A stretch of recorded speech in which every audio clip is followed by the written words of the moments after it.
that they know about everything that they know. Could humanity totally deal with it? Probably a portion of humanity could deal with it. The other portion, or portions or groups, could not maybe deal with it, at least in the very beginning, because they have constructed a reality around themselves that is based on perception that is an illusion. And to shatter that all in one swoop can be a disservice to them. The idea is to take people and give them the tools that they need so that they voluntarily begin the process of self-responsibility and voluntary introspection. The information is there, and it's been out there for 50, 60 years. We'll take the UFO community as a whole, exopolitics. More and more people are coming into this. Who is the biggest group now? It's the young people, okay, which is promising. They are, in fact, influencing their parents by having discussions at home. What do you think about this? What do you think about that? So it doesn't matter how it happens as long as it happens. Now, I mentioned Dulce in our conversation earlier. There will be people, I'm sure, who will contact these two to really want to talk about that. And they're going to have to be very careful about how they present the information, because the things that happen there are horrific. Absolutely horrific. And they had to be dealt with, and they were dealt with. However, that element that was behind those atrocities still exists here. Okay? And even I don't want to talk about that. Okay? Because it involved women and children. And that's as far as I'll go. But now that I've mentioned it, I've created a domain of knowing. Okay? I've just created a domain of knowing. Now each of you will start going out, thinking about that, doing some research to pull that information to you. Because now you want to know. Okay. Thank you very much. You're welcome. Last two questions. My question was actually about children and the disappearance of children, if you're willing to talk about it. I've said so much about that already. I know that I have been blasted about that. Ladies and gentlemen, I absolutely know what I know about the missing children. And I'm not going to apologize for it, and I stand by what I said all those years ago, and I stand by it today. Okay, could you summarize, because we're aware of this as well, so if you could just, in maybe one sentence.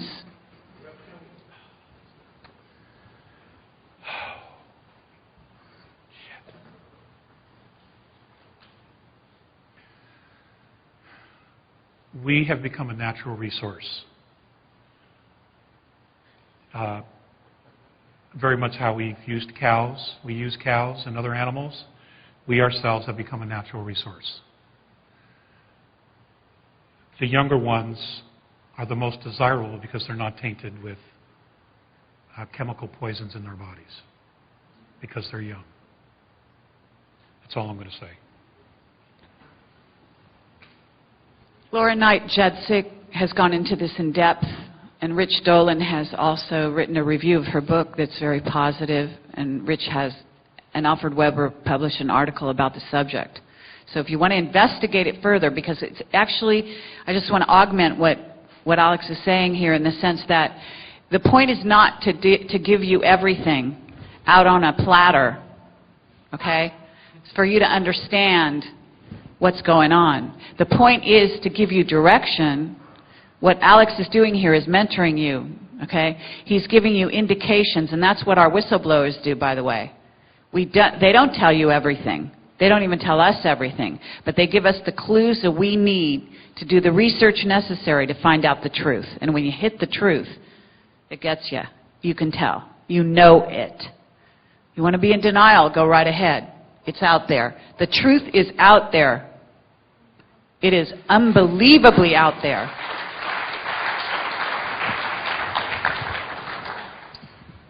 Hi, Alex. Hi. I'm the last question, obviously. My name is Andres. please don't take this the wrong way, but I love you, man.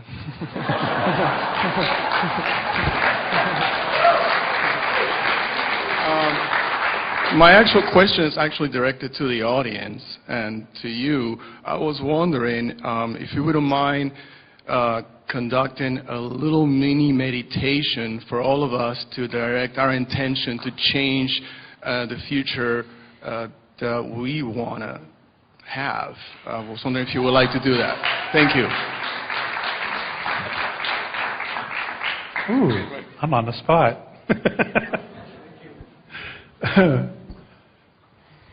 Well, this will be a first.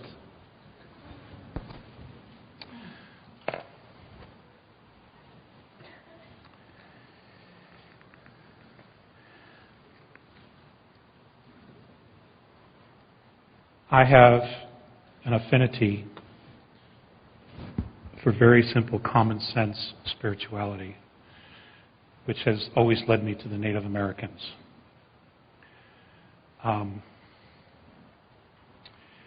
So what I will do is we'll close this with a Native American prayer.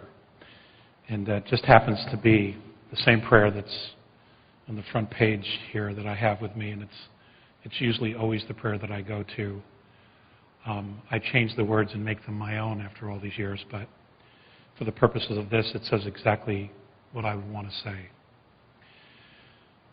Great Spirit, whose voice I hear in the winds, and whose breath gives life to all in the world.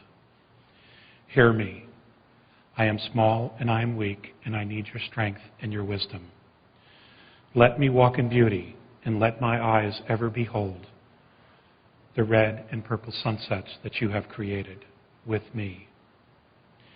Make my hands respect the things that you have made, and my ears sharp to hear your words and your voice.